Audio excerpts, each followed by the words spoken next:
morning, everyone. I'm glad to share with you the story of our group and how we are able to improve the quality and accountability in our humanitarian actions in the Philippines. And our story has something to do with the vulnerabilities in our country, where every year you have floods, you have typhoons, we have landslide, and even armed conflicts. I'm not proud of this, but you name disasters and natural hazards. I think we all have them. With all of this, we always expect to have emergency response and the need to address issues on the low quality of humanitarian response and issues on accountability. And there's also a need to raise the awareness of the community people on their rights during humanitarian response. I remember when we did an orientation on the sphere standards to the flood-affected families in 2012, the participants realized that they have the rights to express their grievances and the rights to receive high-quality humanitarian assistance, and not only 2 packs of noodles and 5 tin cans of sardines, which are sometimes already expired.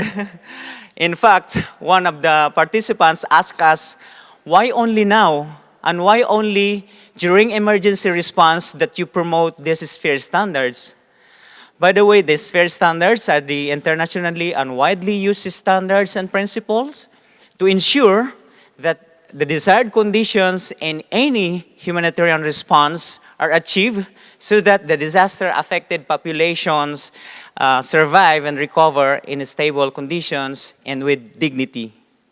And so, confronted with the issues and concern raised by the community people, we formed a working group in 2012 with only 3 member organizations, and with support from the Sphere Project and its focal point in Asia, including the Lutheran World Relief as the Sphere focal organization in the Philippines, we were able to mobilize more supporters.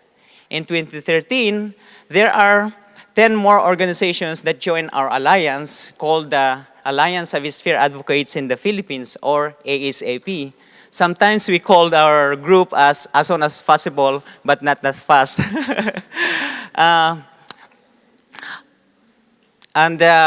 Just last year, we grew to 18-member organization, and our goal is to mainstream the sphere standards in the disaster preparedness and disaster risk reduction programs of the government, civil society, and the private sector. And I would like to share some examples of how we were able to improve the quality and accountability in our works.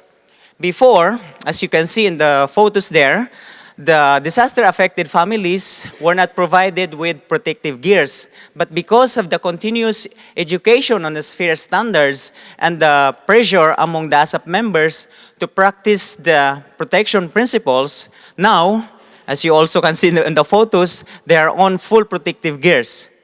And they are also provided with IDs so that they are recognized and the accountability information is disclosed among the people.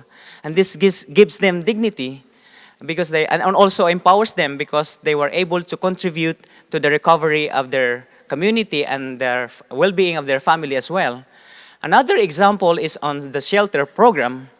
Before, the ASAP members that are into shelter programming are only providing shelter repair kits and foundation materials for the shelter.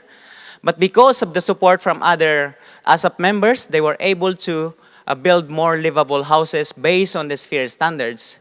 And I'm very proud to share with you that one ASAP member was able to apply the sphere standard in their permanent relocation project, as shown in the photos there. In the other side also. And we realized that our efforts in promoting and applying the sphere standards or the quality and accountability standards, including having proper coordination and collaboration, are best optimized not during emergency response, but before the emergency happens. This means the work should be more regular and collective, and not only a reaction to a disaster event.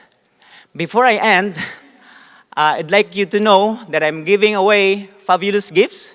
I mean, fruit candies. I'm not bribing. I'm only giving incentives for you to come to my stall in the Agora.